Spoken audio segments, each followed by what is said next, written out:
Hey everyone, welcome back. So last video में हमने this keyword and super keyword के about में देखा था एंड ओवरऑल हमने this method and super method के अबाउट में बात किया था. Now in this video we will see constructor चेनिंग.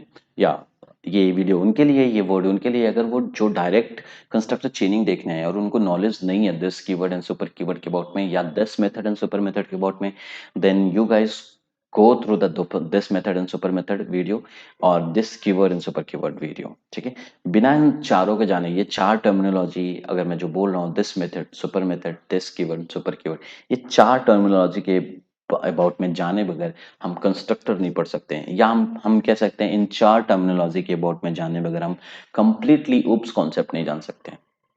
Okay, सो अगर आपने ये दिस कीवर्ड सुपर कीवर्ड या this method and super method के अबाउट में नहीं जाना है तो please go through the videos and learn about the this method and super method and this keyword and super keyword. Now we will start about constructor chaining in this video.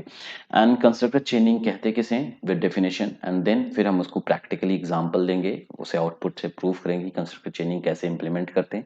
Then हम समझेंगे कि constructor chaining का use क्यों होता है, क्या benefit होता है. सो कंस्ट्रक्टर चेनिंग के डेफिनेशन की अगर हम बात करते हैं तो चेनिंग चेनिंग वर्ड से अगर हमें पता चल रहा है कि किसी पर्टिकुलर थिंग को किसी पर्टिकुलर थिंग से अटैच करना, चेन बनाना उनके बीच में, लिंक करना, एक रिलेशन बनाना उनके बीच में, यही क्या है चेनिंग.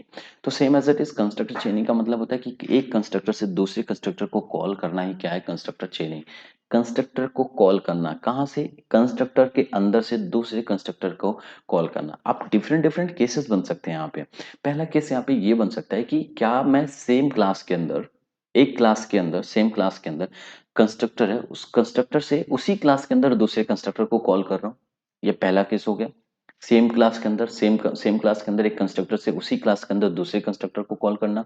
दूसरा केस यहाँ पे है कि एक क्लास के अंदर जो कंस्ट्रक्टर है उस कंस्ट्रक्टर के अंदर से किसी और क्लास, पेरेंट क्लास या चाइल्ड पेरेंट क्लास के कंस्ट्रक्टर को अगर एक्सेस करना है तो ये दूसरा केस हो गया.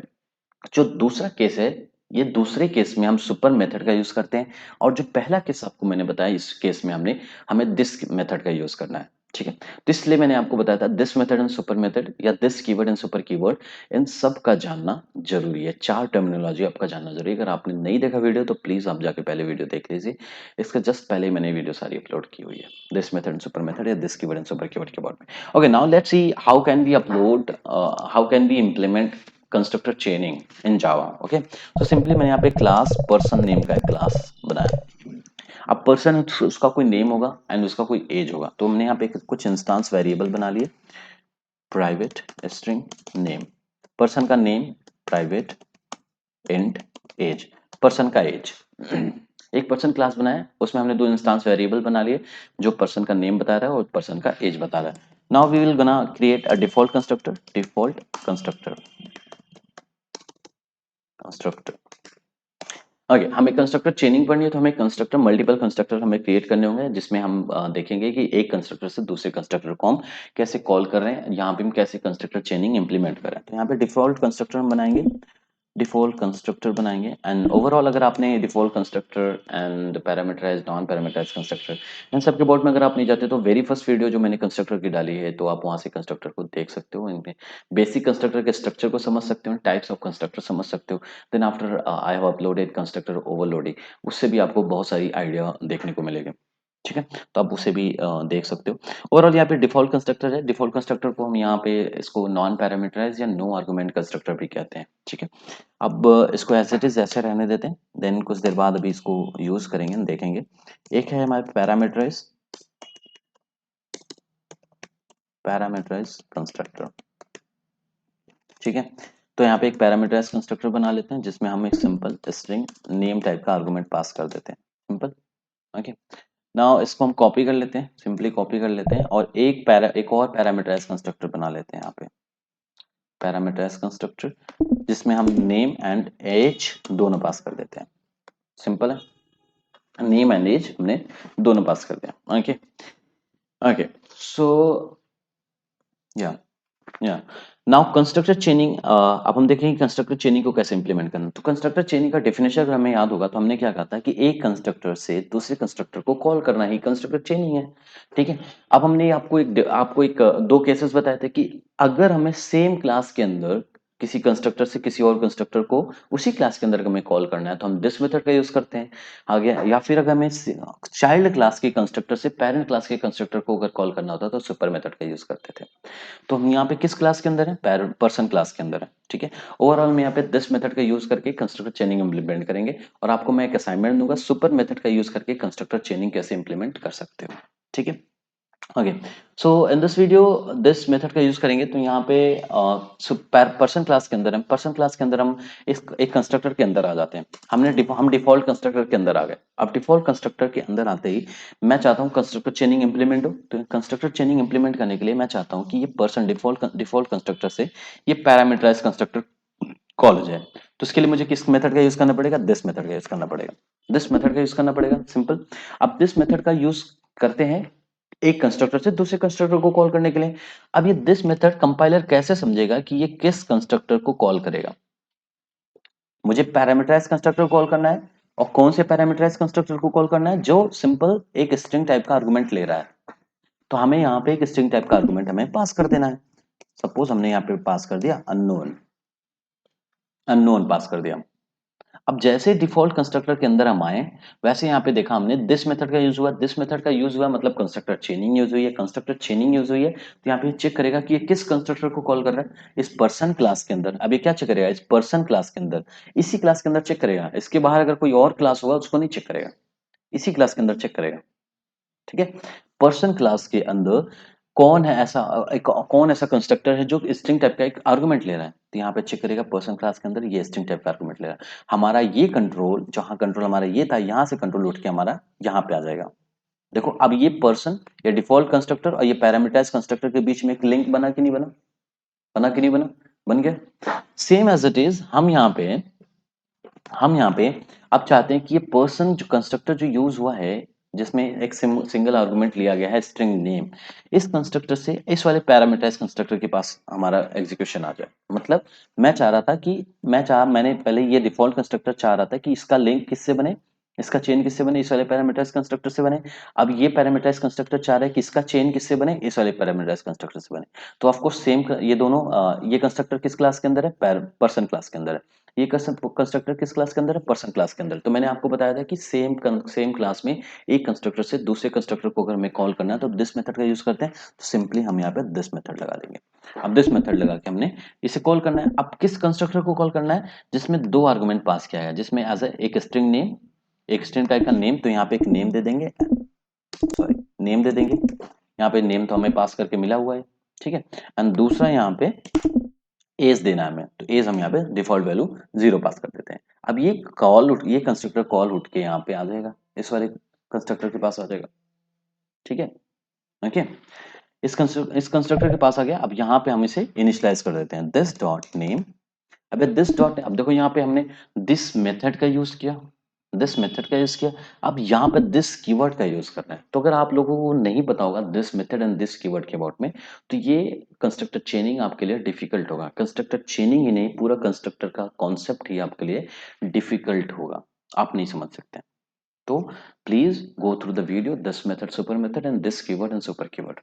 ओके, दिस डॉट नेम क्या करता है, इंस्टांस वेरिएबल को एक्सेस करता है। कौन सा इंस्टांस वेरिएबल, ये वाला इंस्टांस वेरिएबल एक्सेस करता है। अब इस इंस्टांस वेरिएबल में क्या स्टोर करते हैं, हम नेम स्टोर करते हैं, जो भी नेम यहां से उठ के आएगा, ठीक है। नाउ दिस डॉट इज में हम एज डाल देंगे, सिंपल। नाउ कुछ मैसेज प्रिंट कर देंगे यहाँ पे हम, person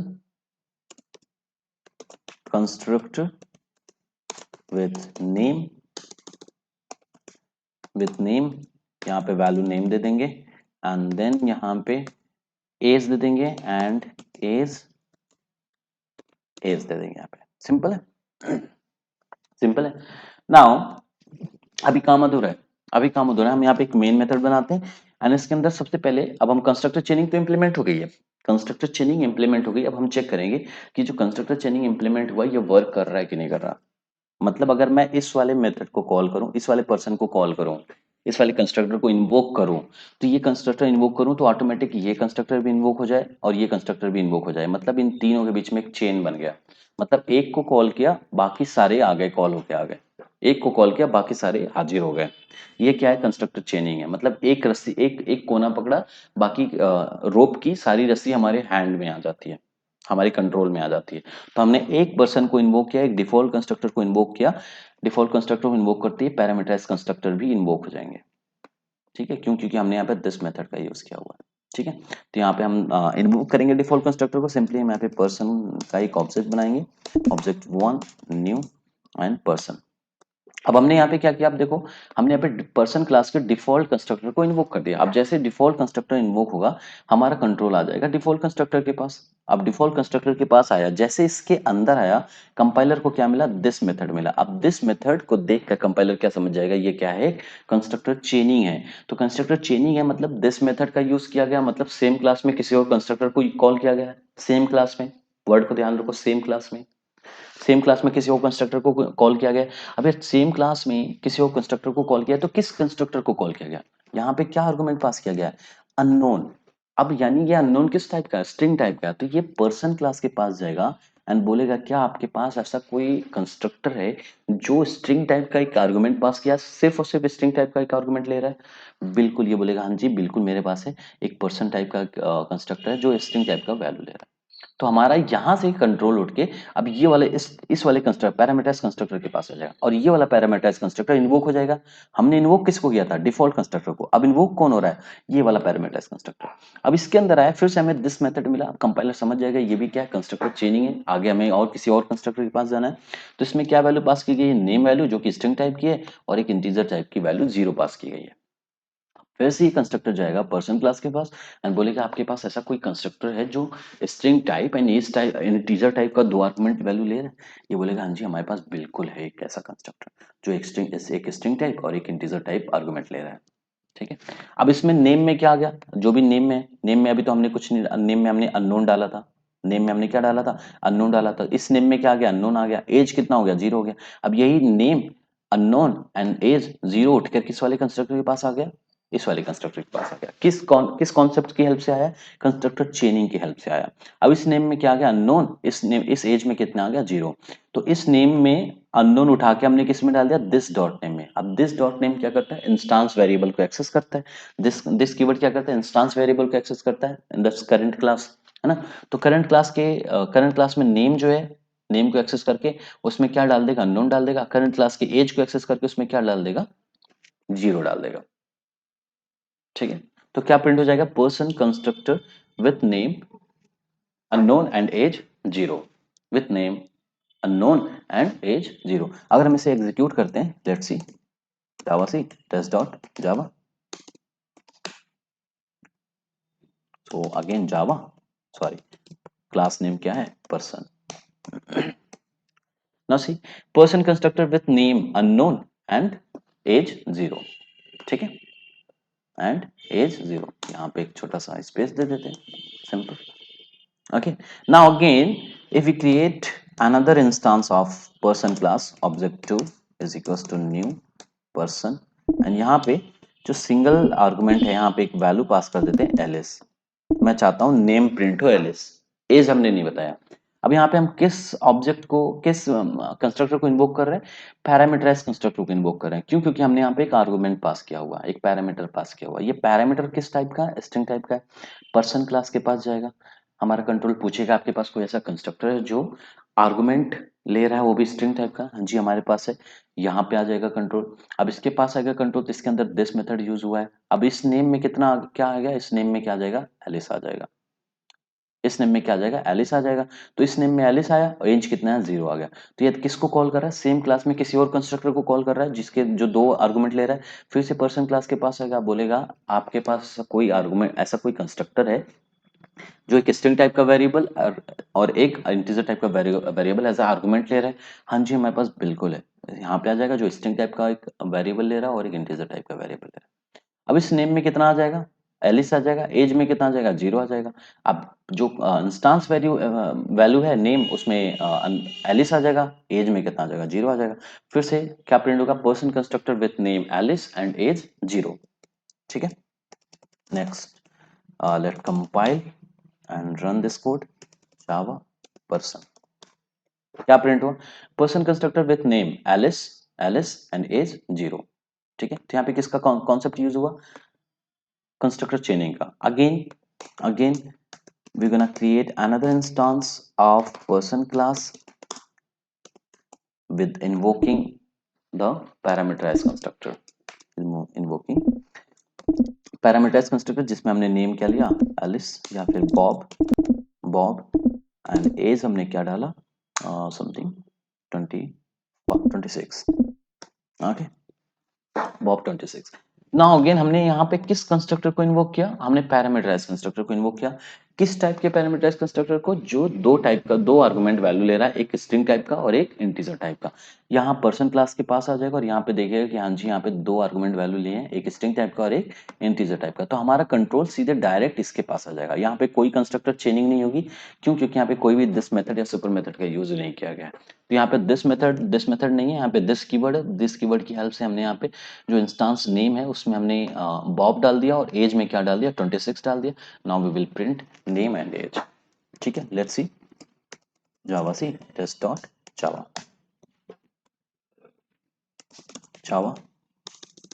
person. Okay, now you'll see person constructor with name Bob and age 26. Name Bob and age 26। Hope so constructor chaining आपको क्लियर हो। तो कंस्ट्रक्टर चेनिंग का यूज क्यों करते हैं ये मैं आपको बताता हूँ। कंस्ट्रक्टर चेनिंग का यूज इसलिए करते हैं कि मेंटेनेंस बढ़ जाता है, कोड की रीयूजेबिलिटी बढ़ जाती है ना। देखो बार बार अगर हम एक को कॉल कर रहे हैं, हमने यहाँ पे सिर्फ डिफॉल्ट कंस्ट्रक्टर को इन्वोक किया। डिफॉल्ट कंस्ट्रक्टर को इन्वोक करते ही मेरा ये पैरामीटराइज कंस्ट्रक्टर भी एग्जीक्यूट हो गया, ये वाला पैरामीटराइज कंस्ट्रक्टर भी एग्जीक्यूट हो गया। तो ये कंस्ट्रक्टर चेनिंग से ही यूज पॉसिबल था। अगर कंस्ट्रक्टर चेनिंग नहीं होता तो हम ये एक कंस्ट्रक्टर को इन्वोक करके बाकी सारे कंस्ट्रक्टर को इन्वोक नहीं कर सकते थे। तो ये कैसे पॉसिबल हुआ? This method and super method की हेल्प से, जिसको हम कंस्ट्रक्टर चेनिंग कहते हैं। तो basically this method and super method का यूज हम कंस्ट्रक्टर चेनिंग के लिए ही यूज करते हैं। अब आपको मैं एक असाइनमेंट देता हूं। असाइनमेंट ये है कि जैसे मैंने यहाँ पे एक एग्जांपल बिल्ड किया कि कंस्ट्रक्टर चेनिंग को इंप्लीमेंट किया with the help of this keyword, this method, sorry हाँ, constructor chaining with this method. अब आपको ये करना है constructor chaining with super method. Super method की हेल्प से कैसे कंस्ट्रक्टर चेनिंग को इंप्लीमेंट कर सकते हैं। मैं आपको एक छोटा सा हिंट दे देता हूँ कि सुपर मेथड का यूज हम करते हैं कि पेरेंट क्लास के कंस्ट्रक्टर को एक्सेस करने के लिए। सपोज मैं यहाँ पे देता हूँ क्लास पेरेंट एंड इसके अंदर कोई पेरेंट नाम का एक कंस्ट्रक्टर है, ठीक है, एंड एक same as it is a class child है जो एक्सटेंड कर रहा है पेरेंट को, ठीक है। अब इसके अंदर मुझे इस कंस्ट्रक्टर को अगर मुझे एक्सेस करना है, मतलब कंस्ट्रक्टर चेनिंग मुझे लानी है। सपोज मैं यहाँ पे एक चाइल्ड नेम का एक कंस्ट्रक्टर बनाता हूँ, डिफॉल्ट कंस्ट्रक्टर बनाता हूँ। इसके अंदर मैं सॉरी सुपर कीवर्ड मैं यूज कर सकता हूँ। सुपर कीवर्ड यूज करके मैं यहाँ पे 20 डाल दिया, ठीक है। मैंने एक छोटा सा हिंट दिया, छोटा सा एग्जांपल किया, मैंने पूरा पूरा पिक्चर दिखा दिया। आपको बस इंप्लीमेंट करना है ना। ऐसे दो चार कंस्ट्रक्टर लेके आपको प्रैक्टिस करनी है। अब देखो यहाँ पे क्या सीन चल रहा है। एक पेरेंट क्लास है, पेरेंट क्लास के अंदर एक कुछ एक पैरामीटराइज कंस्ट्रक्टर है पेरेंट क्लास का। सेम एज इट इज एक चाइल्ड क्लास है, जो कि चाइल्ड क्लास है किसका, पेरेंट क्लास का। अब चाइल्ड क्लास है पेरेंट क्लास का, तो यहाँ पे चाइल्ड क्लास का एक डिफॉल्ट कंस्ट्रक्टर है। डिफॉल्ट कंस्ट्रक्टर के अंदर से मैंने सुपर मेथड का यूज किया और इसमें कुछ वैल्यू पास कर दी 20। यानी कि ये सुपर मेथड क्या कर रहा है, सुपर मेथड का काम क्या है? सुपर मेथड पेरेंट क्लास के कंस्ट्रक्टर को एक्सेस करने के लिए यूज किया जाता है, ठीक है। अब सपोज यहाँ पे एक और चीज मैं आपको एक और सिनारियो देता हूँ। सपोज यहाँ पे एक पेरेंट, इसमें स्ट्रिंग नेम एंड एज ऐसे पास किया हुआ, ठीक है। अब इसके अंदर आप आओ तो इसके अंदर आप क्या यूज करोगे? अब मुझे इस पेरेंट क्लास से, इस पेरेंट क्लास के से इसको एक्सेस करना, तो यहाँ पे दिस एंड यहाँ पे नेम, सॉरी कुछ नेम पास कर देते हैं अननोन एंड एज पास कर देते हैं एज। सिंपल है। अब देखो यहाँ पे क्या सीन हुआ। यहाँ पे हमने चाइल्ड क्लास से कंस्ट्रक्टर चेनिंग इंप्लीमेंट किया, इंप्लीमेंट करके पेरेंट क्लास के कंस्ट्रक्टर को एक्सेस किया, जिसमें एक आर्गुमेंट है एज, इंटीजर टाइप का। अब इसके अंदर आया तो हमने यहाँ पे देखा फिर से दिस मेथड का यूज हुआ है। दिस मेथड का काम क्या होता है? करंट क्लास के कंस्ट्रक्टर को एक्सेस करना। हम चाहते हैं इस कंस्ट्रक्टर से इस वाले कंस्ट्रक्टर को एक्सेस करेंगे, एक चेन बनाए यहाँ से। तो अब देखो कैसा बना, यहाँ पे कैसा चेन बना। चाइल्ड क्लास से क्या कंस्ट्रक्टर उठ के पेरेंट क्लास के पास, पेरेंट क्लास के पैरामीटराइज कंस्ट्रक्टर के पास, अब पेरेंट क्लास के पैरामीटराइज कंस्ट्रक्टर से कंट्रोल उठ के हमारा अनदर पैरामीटराइज कंस्ट्रक्टर के पास है जो दो आर्गुमेंट ले रहा है। तो इस तरीके से कंस्ट्रक्टर चेनिंग इंप्लीमेंट होता है। And I request you, kindly request you कि आप इसमें प्रैक्टिस करो और सुपर क्लास से कंस्ट्रक्टर चेनिंग को इंप्लीमेंट करो डिफरेंट डिफरेंट केसेस बना के इस तरीके से। Okay, hope so constructor चेनिंग clear हो गया। इसमें कोई भी डाउट हो तो प्लीज लेट मी नो। इसके अबाउट में हम जो भी डाउट होगा उसके अबाउट में हम डिस्कस कर लेंगे with different with separate video. Okay, so see you soon.